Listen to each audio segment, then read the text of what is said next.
Stove on பண்ணிக்கோங்க. அதில் கடாயை வச்சுக்கோங்க. கொஞ்சமாக வந்து எண்ணெய் வந்து சேர்த்துக்கோங்க. எண்ணெய் காஞ்சிட்ட பிறகு மிளகு, சீரகம், சோம்பு, பட்டை, கிராம்பு, ஒரே ஒரு ஏலக்காய் சேர்த்து நல்லா வந்து வதக்குங்க. வெங்காயத்தை வந்து நல்லா பொடியாக வந்து கட் பண்ணி வச்சுக்கோங்க. அதை வந்து இதில் வந்து ஆட் பண்ணிக்கோங்க. சின்ன வெங்காயம் இருந்தால் சின்ன வெங்காயம் வந்து சேர்த்துக்கோங்க. டேஸ்ட் வந்து ரொம்ப நல்லாயிருக்கும். எங்கிட்ட இல்லை, அதனால் பெரிய வெங்காயம் சேர்த்துக்கிட்டேன்.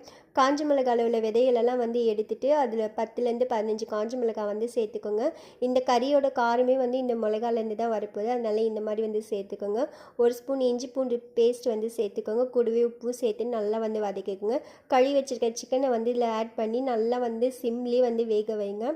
தண்ணி வந்து ஆட் பண்ண வேணாம், அதுலேயே வந்து தண்ணி இருக்கும். அதனால் சிம்லேயே வந்து வேக வச்சுருங்க. கூடவே வந்து கொஞ்சமாக மஞ்சத்தூளும் கரம் மசாலா தூளும் சேர்த்து கொத்தமல்லி தலையை தூவி வேக வச்சு இறக்கிட்டால் சிக்கன் உப்பு கறி வந்து ரெடி.